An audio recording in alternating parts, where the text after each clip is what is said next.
Lijep vam pozdrav, poštovani gledatelji. Na početku emisije Varaždin Info. Naš je gost, gradonačelnik grada Varaždina, gospodin Neven Bosilj. Gradonačelniče, lijep vam pozdrav i dobrodošli u emisiju. Lijep pozdrav gledateljicama, gledateljima, a naravno i vama. U gospodarskoj zoni Brezje odvezena je posljednja bala otpada. Evo važna tema s kojom krećemo u našu emisiju. Koliko je zapravo to važno i hoće li biti novih investicija u zoni?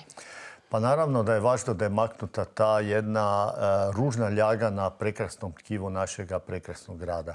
Dakle, ovaj utorak, 30.6. u HNK Varaždin u 12 sati bit će završna konferencija projekta, zato jer smo obvezni to odraditi. Sa 30. lipnjem će dakle biti sve završeno, bit će poslane sve praktički zadnje fakture.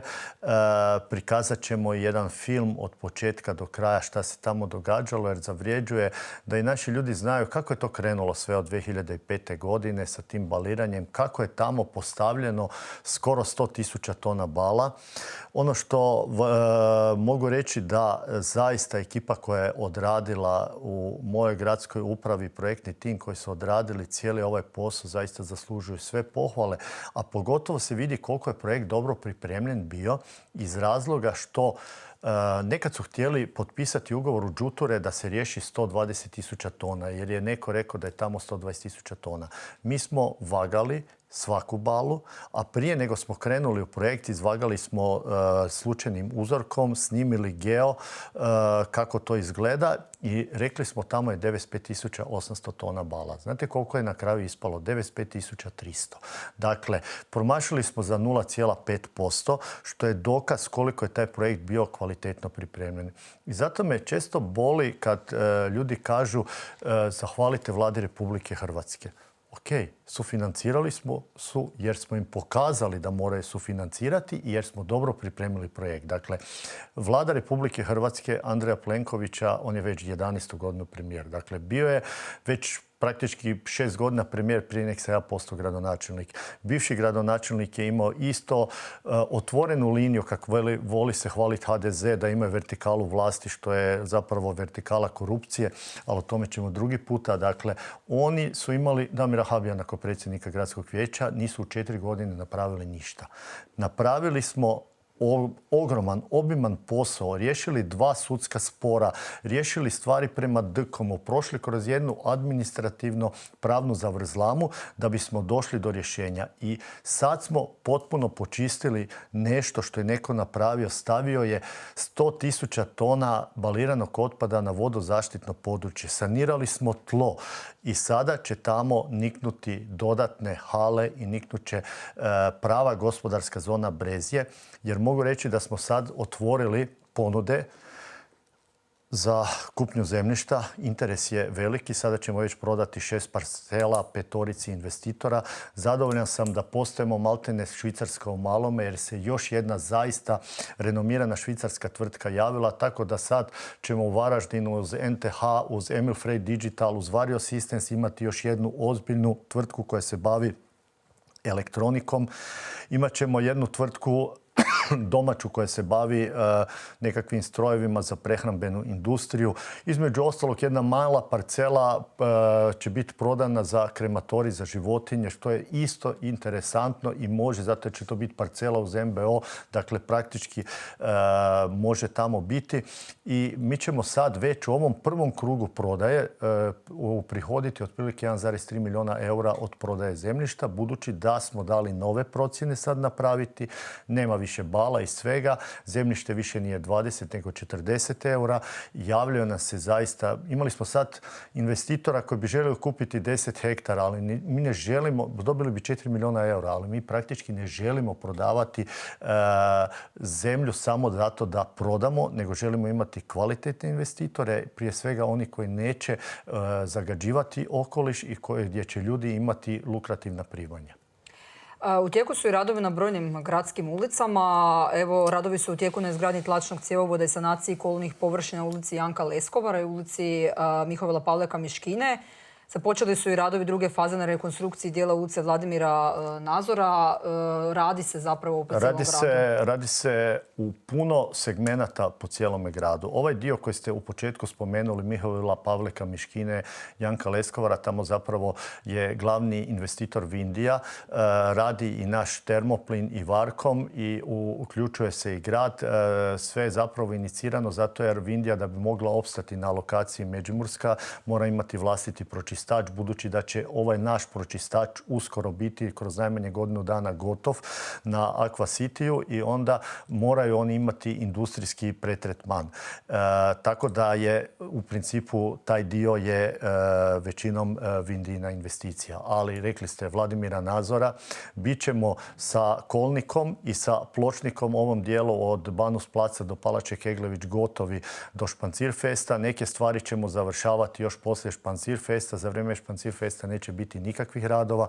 Poslije Špancirfesta sad smo upravo rješavamo papire i dobit ćemo sve dozvole da konačno i onu prašnjavu šetnicu koja se zove isto Šulinska ulica, dakle od Palače Keglević uz istočni beden Staroga grada, tamo prema Lančanoj kuli ćemo isto pokockati, više neće biti onakva i onda nam za sljedeću godinu praktički ostaje u centru grada kad se konačno završi ova priča oko Vame da riješimo i ulicu Ivana Cankara koji se sad projektira na način gdje je izričiti zahtjev da budu posađena drveća. Dakle, da imamo jednu zelenu ulicu sa posađenim drvećem i ja vjerujem da će uspjeti projektanti to ispoštovati.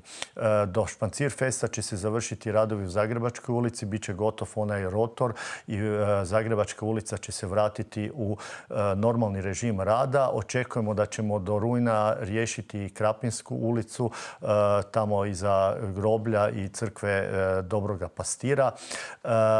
Ima još dosta tih nekih sitnih radova. Evo, potpisao sam sad odluke o odabiru i to u vrijednosti praktički 1 milijun eura. Idemo raditi pločnik i oborinsku odvodnju kroz cijeli Alkoves, kroz ulicu Braće Radić. To je bio jedno od obećanja koje sam dao građanima na zboru tamo.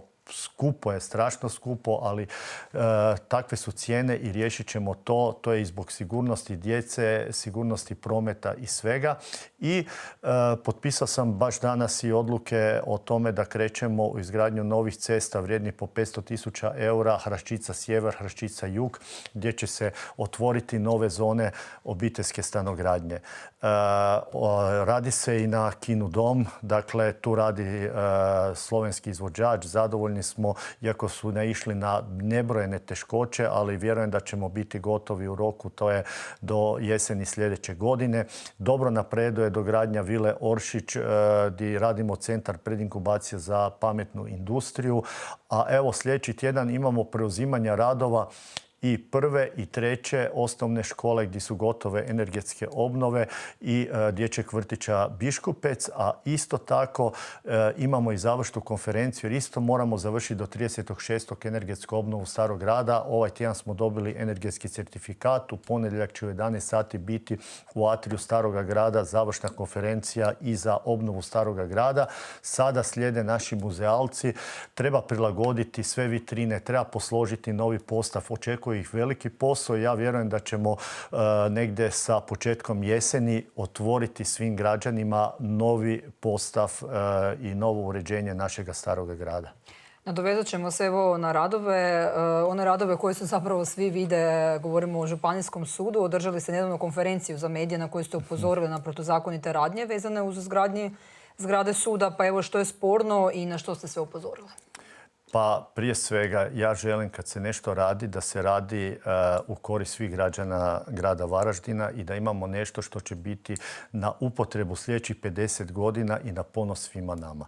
Ja sam u tom smislu komunicirao i sa ministrom Habijanom i onda mi je bilo rečeno, jer znate da ja imam fetiš na podzemne garaže i htio sam da tamo bude podzemna garaža jer taj dio, znači oni dograđuju sud bez i jednog parkirnog mjesta. Nažalost, to financira Svjetska banka na način da ne financiraju novogradnju, nego financiraju samo rekonstrukcije i energetske obnove, odnosno kreditiraju. I oni su Gledao sam kod nas, stvarno zatražili su takvu građevinsku dozvolu. Grad Varaždin je izdao. Oni rade rekonstrukciju, energetsku obnovu, zadržat će cijelo prizemlje i čak i ploču prvog kata. Kad su krenuli rušiti, vidjelo se da oni uopće nemaju namjeru to zadržati, jer na taj način se onda to ne bi rušilo i potaracali su, kako mi velimo, sve do kraja. Kad sam vidio da su sve to potaracali, rekao, morate tražiti izmjenu građevinske dozvole. Suludo je da Ministarstvo uprave i pravosuđa radi nešto mimo zakona. Ja tvrdim da rade mimo zakona. Nisu zatražili izmjenu nikakvu još. Očito ministarstvo ima utjecaja i na građevinske inspekcije i ostale. I rekao, sad legalizirajte to i napravite, kako se već sve porušili, napravite podzemnu garažu. Do sad vam je tu radilo 250 ljudi. Dogradit ćete, radit će 320 ljudi. Di će se svi ti ljudi parkirati? A da ne govorim i o strankama koje dolaze na sud. Trakošansko naselje je bilo zagušeno uvijek zbog suda sa parkirnim mjestima. Garaža Kapucinski trg je uvijek bila prepuna.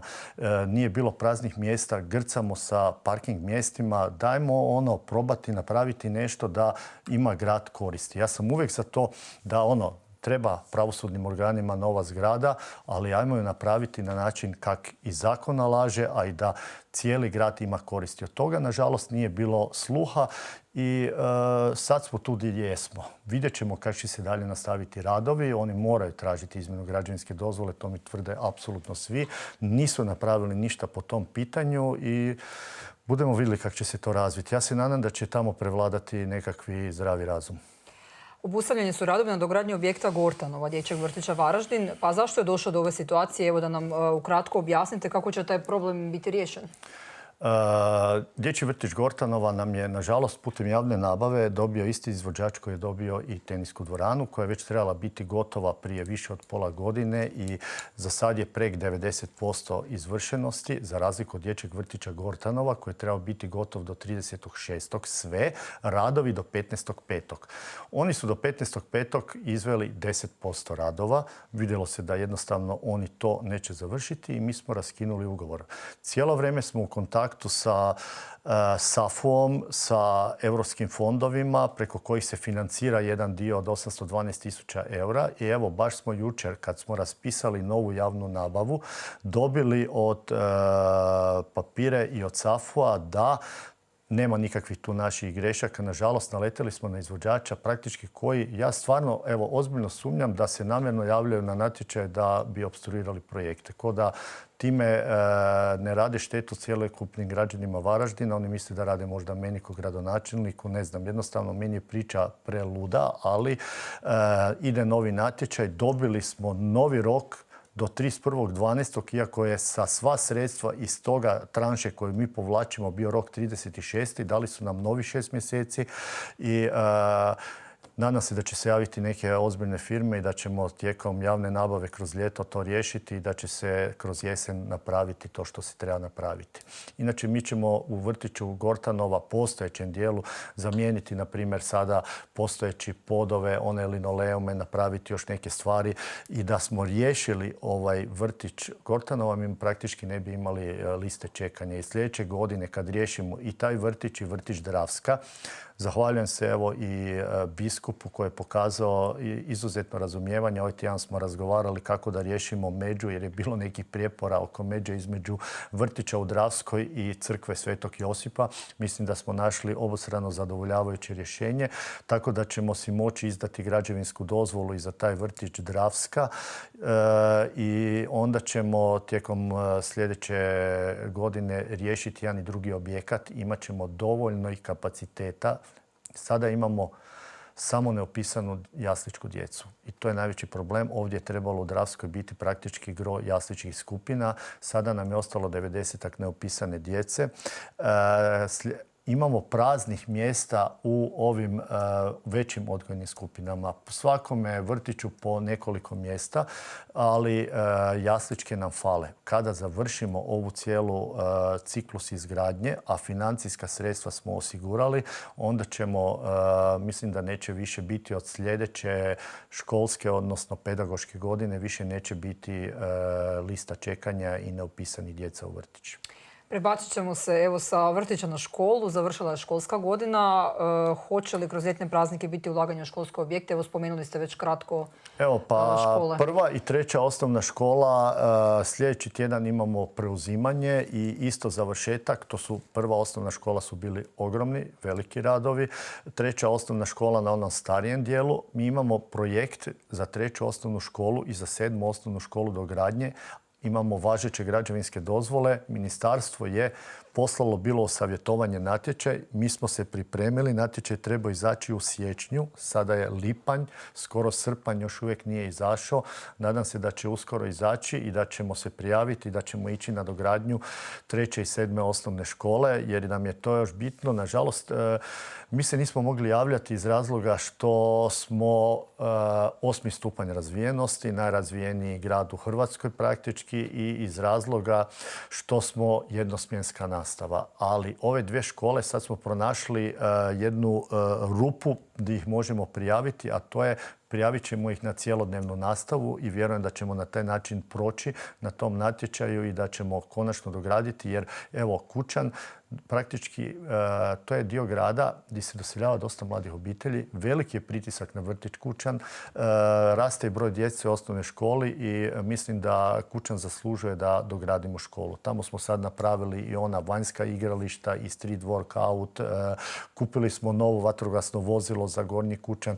Trudimo se, pokušavamo ravnomjerno razvijati sve dijelove grada. Obišli ste dječje odmaralište na Rabu, koja su bila nedavna ulaganja evo, na odmaralištu. Vrlo važan objekt. Vrlo važan objekat. Sad kad sam vidio povijest, kad vidim da je neko htio taj objekat prije 10-ak i malo više godina prodati, to bi bila zaista grehota. Bio sam dolje, bila su djeca iz naše 5. osnovne škole u tom trenutku. Nevjerojatno je koliko su to pozitivni dojmovi, koliko djeca tamo uživaju. Znači, potpuno smo energetski obnovili taj objekat. Imamo sad kompletno uređenu kuhinju, blagovaonice, sobe su dignute do jednog solidnog standarda i ja mislim da djeca, tamo će ove godine više od 1000 naše djece obaviti školu u prirodi, određene vrste ljetovanja. Ja mislim da je to za vrtićku dob i za dob nižih razreda, da je to top odmaralište, top lokacija, udaljeni su 30 metara od mora stepenicama, lijepa, prirodna pješčana, odnosno betonirana, ali u moru pjesak, plaža. Ja mislim da je to nešto sjajno i da će nove generacije djece stvarati svoje prekrasne uspomene ljetujući u Rabu. Evo, djeca će stvarati uspomene na novim dječjim igralištima. Jedno je otvoreno u Črncobišku Pečkom, otvoreno je vježbalište u Donjem Kučanu. U posljednje vrijeme zapravo brojna su gradska ulaganja u sadržaja na otvorenom. Znamo i kod Graberija također. Evo i tamo je otvoreno ono prvo praktički igralište za inkluzivno igralište. Zahvaljujem se i našim purgarima i damama u haljinama koji svake godine organiziraju i svoje slikarske kolonije i ostalo i uvijek te novce daju za po jedno igralo. Tako smo krenuli tamo kod turista sa igralom za djecu i osobe s invaliditetom, a tu smo sad napravili u Graberiju prvo takvo i igralište cjelokupno. Išli smo na zamjene gumenih podloga dosta ove godine. Zamijenili smo i u Trakošćanskoj, zamijenili smo i u ulici Franca Prešerna. Postavljeno je na trgu Ivana Perkovca u Biškupcu. Tamo smo i ogradili. Dakle, sad smo krenuli već nadstandard kakav ima Varaždin, kad to pričate sa drugim gradonačelnicima i ostalo, pazite, mi imamo na jedno igralište na 800 građana. Takav standard ne postoji u bilo koji veći grad. Kad pogledate, to je nevjerojatno. Mi sad ograđujemo igrališta. Ogradili smo i ono u Pakračkoj ulici i isto tako smo ga i uredili. Postavili smo u Harambašićevoj ogradu. Dakle, ovo u Pakračkoj je bilo ograđeno, tam smo stavili podlogu, zamijenili igrala. Sad idemo na zamjene igrala u Zrinskih i Frankopana, odnosno Aleji kralja Zvonimira. Idemo na ovome trgu štuku, kaj je to, Antuna Gustava Matoša, pa idemo u ulici Ivi Režeka, u Prešernovoj nova igrala, dakle jako se puno ulaže. Napravljen je taj jedan godišnji plan i da igrališta budu, jer zatekli smo igrališta prije 5 godina u prilično lošem stanju. Nema dovoljno novaca da se to odmah riješi, ali mislim da smo jako puno toga porješavali i usput obnavljamo klupe po gradu i baš sad imamo neke sastanke, građani traže neke nove klupe, sad definiramo lokacije da im posložimo još novih klupa po gradu. Tako da, evo, radimo, ove godine je bio naglasak, ne znam, na kvartovima kao Bronx, Banfica prema centru grada, druge godine će biti drugi dijelovi grada. Trudimo se zaista da se ravnomjerno te sve stvari po gradu raspoređuju. Dotaknut ćemo se evo i vatrogastva. Dobrovoljnim vatrogasnim društvima Biškupec i Gornji Kučan predana su nova vozila. Dakle, grad se brine jedini u Varaždinskoj županiji o javnoj vatrogasnoj postrojbi. Dakle, niko nema profesionalne vatrogasce. Mi imamo 65 profesionalnih vatrogasaca praktički koji su kostur civilne zaštite, ali mi imamo i brojna DVD-ove koji su se zaista pokazali dobri, kvalitetni. Kad je pao onaj mokri snijeg ove godine, kad su se lomilo granje, drveće, kad je bilo puno intervencija, svi ti naši DVD-ovi su izašli i zaista pod koordinacijom javne vatrogasne postrojbe odradili su sjajan posao. U 24 sata su sve raščistili. Kupili smo nova vozila DVD-u Biškupec i DVD-u Kučan Gornji.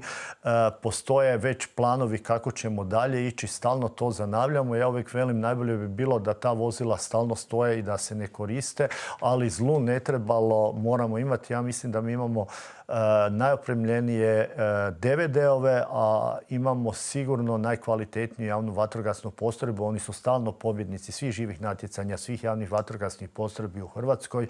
Predstavljaju Hrvatsku na vatrogasnim olimpijadama. Evo, ne mogu nas gledati, pozdravljam dečke koji su sad na Lastovu. Dakle, već je prva naša ekipa, već godinama se naši vatrogasci brinu u ljetnoj sezoni da se na Lastovu ne dogode požari. Mijenjaju se svaka 2 tjedna. Poslali smo ih sa navalnim vozilom i sa cisternom. Tako da, kad se tiče vatrogastva, zna se da je Varaždin koljevka vatrogastva. Prije više od 150 godina je u Varaždinu osnovano prvo vatrogasno društvo i mislim da tu tradiciju zaista njegujemo. Evo, Dravskim kotlićem otvorena je kupališna sezona. Kako ste se pripremali za nju? Je li bilo novih ulaganja? Pa bilo je određenih ulaganja, ali najvažnije ulaganje na bazene nas tek očekuje. Ja sam bio baš prije 2 dana kod kolege Hrebaka u Bjelovaru sa direktoricom bazena. Išli smo pogledati, oni grade zatvoreni sustav bazena. Projektant je isti koji je u Varaždinu. Mi smo uspjeli dobiti 10 milijuna od HBOR-a, od kojih je 45% grant, odnosno bespovratna sredstva. Još smo sad iz EIB-a osigurali 6,5 milijuna i dogradit ćemo, dakle, uz ove naše postojeće bazene koji su prvenstveno sportski bazeni, ali koji imaju odličan svijet sauna, dogradit ćemo sad jedan rekreativni dio. Mi kolokvijalno to zovemo u ovom projektnom dijelu terme. Varaždin, znači na onome dijelu prema Šparu, će osvanuti još jedan zatvoreni dio koji će imati džakuzije, virpule, rijeku koja teče, akvagane, tobogane, a i angažirat ćemo i vanjski dio tamo sve uz prugu i tamo će biti još jedan otvoreni bazen sa multifunkcionalnim igralom za djecu. Biće plaža, biće dosta ležaljci i kad to završimo onda ćemo zaista imati jedan kupališni kompleks kakav grad Varaždin zaslužuje. Na Dravi pozivam naše umirovljenike, iskoristite, za vas je ulaz besplatan. Što se tiče Drave, tu sam sad nedavno bio i u Španjolskoj sa našim partnerima iz Sierra Espunje i ostalim partnerima koji rade kod sebe putem našeg Interact Greena. Tu smo sad konačno došli kroz sve administrativne prepreke do predfazu realizacije. Odnosno, do 15.8. ćemo imati kompletni projekt uređenja Dravske šume i očekujem potvrde negdje do rujna i raspisivanje natječaja i onda ćemo do sljedeće kupališne sezone urediti onaj dio od oba 2 mosta, željezničkog i cestovnog, do kupališnog mosta i prema Banfici, odnosno prema Bombelesovoj cesti. Tamo će se urediti od šumskih trgova, znači uredit će se putevi, staze, posložit će se rasvjeta i riješit će se i riječna riva. Ja vjerujem da će to biti jedan vrlo važan projekt koji će vratiti Varaždince na Dravu. Taj projekt nam financira Europska unija. Direktno smo dobili novce iz Brisela, zato je cjelokupna procedura. Ja sam isto bio jako ljut kako to sporo ide, ali ispoštovati te sve moguće stvari koje oni traže, nažalost nije jednostavno i zapravo iziskuje vremena. Nije da je komplicirano, ali cijela ta procedura traje i traje. Za Aqua City imamo zaista ozbiljnih nekoliko investitora koji se javljaju i ja vjerujem da ćemo u roku pola godine o tome morati raspraviti na gradskom vijeću gdje ćemo prikazati i neke njihove ponude, zato jer grad jednostavno ne može se razvući na toliko mjesta. Moramo naći investitora. Moj osnovni uvjet je da uvijek bude ulaz za građanstvo slobodan i da je Aqua City nešto što će biti dostupno besplatno svakome, ali dodatni sadržaj se moraju plaćati. Imamo ozbiljne investitore koji sad vide da ćemo završiti pročistač vrlo brzo, znači već je maltene mehanički dio gotov. Onaj cijeli cjevovod je sad zatvoren između mehaničkog i biološkog dijela. Biološki dio se radi i kad se ta cijela priča završi neće više biti onoga ružnog mirisa, kak mi velimo, smrada na Aqua Cityu. I onda to već postaje jedna druga priča i iz tog razloga su se znači sad određeni investitori zainteresirali i mislim da ćemo, moj stav da bi vrlo vjerojatno trebali raspisati nekakvu koncesiju ili nešto slično i da ćemo na taj način tražiti strateškog partnera za ulaganje na Aqua City. Spomenut ćemo još jedan projekt, potpisanje ugovora o kreditu u Tehnološkom parku Varaždin za financiranje troškova projekta Inovacijski centar u sklopu parka Inocent. Ovako, naš tehnološki park je pun, ima dosta start-upova, moramo se širiti i konačno smo uspjeli razriješiti cijeli onaj prostor gdje je Varteksov restoran bio. To će se na jesen krenuti rušiti. U pripremi je natječaj, ide van. Dobili smo 50% financiranja besplatnoga. Dakle, investicija je nekakvih 6 milijuna eura, 50% nam se u automatizmom otpisuje. To je prvi projekt koji je dobio preko HBOR-a 50% financiranja iz Europskog urbanog fonda jer smo ispunili sve uvjete, čak i uvjete da je proveden arhitektonski natječaj. Imaćemo jednu zgradu koja će biti na ponos gradu Varaždinu, gdje će biti i restoran i konferencijska dvorana i prostori za da se stvara neki community tih IT-evaca, tih inovatora i svega. Biće novi prostori i za start-upove i za tvrtke koje se bave ne samo IT-em nego i srodnim djelatnostima i usput će se urediti onaj parkić koji je tamo i posaditi još određena drveća. Evo, samo by the way, sad sam se sjetio kad govorimo o Dravi, pa mi ćemo zasaditi skoro 20.000 sadnica u Dravskoj šumi putem onoga Interact Greena. Dakle, i tu i tam moramo posjeći neko drvo. Građani moraju biti svjesni da drva su živa bića koja isto kao i ljudi i životinje imaju svoj životni vijek. I to se sad dobro vidjelo kad je padao ovaj mokri snijeg. Određena drva sama se ruše, grane se sruše. Ljudi misle da neko iz obijesti možda ruši drvo, ali prošle godine se možda porušilo 20-ak drva, a posađeno je preko projekta Varaždin pod krošnjama više od 1000 drveća. Evo, sva ova nova igrališta koje smo napravili, na sva nova igrališta smo posadili drveća. Treba će možda neko vrijeme dok to poraste drveće i da napravi hlad, ali smo uvijek sadili autohtone vrste drva koje trebaju biti tu kod nas posađene, a ne, na primjer, breze koje su sibirska drva, alergena drva i koja nam rade poprilične probleme u gradu Varaždinu. Evo, kratko ćemo spomenuti da je Varaždin ponovno domaćin brojnih sportskih natjecanja. U tijeku je Europsko prvenstvo Mažoret ples. U idućem mjesecu održat će se i 8. Europsko prvenstvo u crossmintonu. Neki možda manje poznat sport, ali Varaždin je ponovno zapravo grad sporta. Pa Varaždin je zaista grad sporta, ali ja sam danas ostao šokiran i skoro sam zakasnio na otvaranje Europskog prvenstva 21. u mažoret sportu, zato jer je takva gužva bila na prilazu arene da sam ja ostao šokiran. I to je bilo 50-ak autobusa, to je bilo, dakle, na prvenstvu u mažoret sportu sudjeluje više od 4000 natjecateljica. Svi kapaciteti u Varaždinskoj Međimurskoj županiji su zauzeti, ljudi se voze autobusima iz Zagreba jer jednostavno ova regija nema takve kapacitete. Kad sam ja vidio koliko je puna naša arena danas bila, ja sam ostao zaista pozitivno šokirani i svi do jednoga imaju samo pozitivne riječi o našem gradu. Dakle, oni su svi oduševljeni gradom, troše u našem gradu, ne samo spavaju neki u Međimurju u Zagrebu jer sve je puno u gradu, ali svi su se barem prošetali, pojeli nešto, potrošili i mislim da je spoj sporta i turizma jedna sjajna stvar. Evo, bit će prvenstvo u Crossmintonu. To je još jedan brzo rastući sport. Ne toliko ko padel, na primjer, ali tih sportova sa reketima sad ima zaista poprilično. Imat ćemo skoro između 300 i 400 natjecatelja i isto ćemo imati popunjene kapacitete, tako da evo tijekom sad ljeta, kad se maltene skoro nigdje ništa ne događa, mi imamo ozbiljna sportska natjecanja. Nije da samo da čekamo Špancir Fest 21. do 30. kolovoz, nego stalno se nešto radi i pokušavamo pomoći svim našim ljudima koji se bave turizmom na način da spajamo sport i turizam. I moram zaista pohvaliti djevojke iz turističke zajednice. Njih 6 radi zaista jedan dobar, odličan posao. Eto. Spomenut ćemo ih opet. Evo, najavljen je predstavljanje zapravo programa ovogodišnjeg 28. Špancir Festa. Naravno, predstavljen je program 56. Varaždinskih baroknih večeri. Nemamo puno vremena, gradonačelniče, za kraj. Osim što smo grad sporta, imamo i fantastične manifestacije. I grad smo kulture i jedini smo UNESCO-v grad glazbe. Varaždinske barokne večeri krajem rujna, zemlja parter Belgija. Fantastičan opet program, ali ono što je najbitnije i ne samo za ljubitelje baroka, nego onaj total barok. Ove godine se Belgija zaista predstavlja svojom gastronomijom, svojom umjetnošću. Pa Saks je izumio saksofon, imat ćemo izložbu o tome.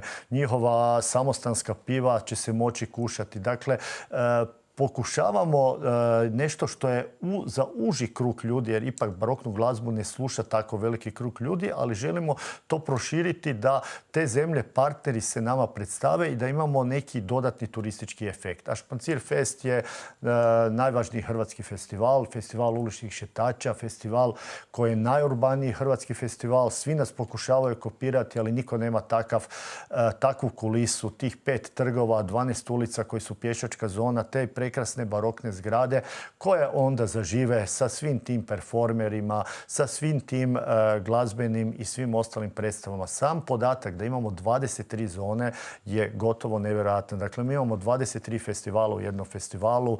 Varaždinci, budimo tolerantni, bit ćemo tih 10 dana zatrpani, ali zato smo osigurali dodatna parkirališta, dodatne linije, besplatni autobusi će voziti ne samo na ovih 5 linija, nego na dodatnim linijama, dakle od autokluba i autosajma preko bazena do Kapucinskog trga, dok će se ljudi iz Slovenije parkirati kod Roto centra, iz pravca Koprivnice kod Gumi Impeksa i te linije će isto stalno voziti na Banus plac. Tako da pozivamo i goste i ove godine ćemo probati više to popularizirati da smanjimo gužvu u centru grada. S ovime završavamo. Gradonačelniče, hvala vam lijepa na razgovoru. Hvala i vama. Dragi gledatelji, stigli smo do kraja emisije Varaždin Info. Hvala vam na pažnji i doviđenja.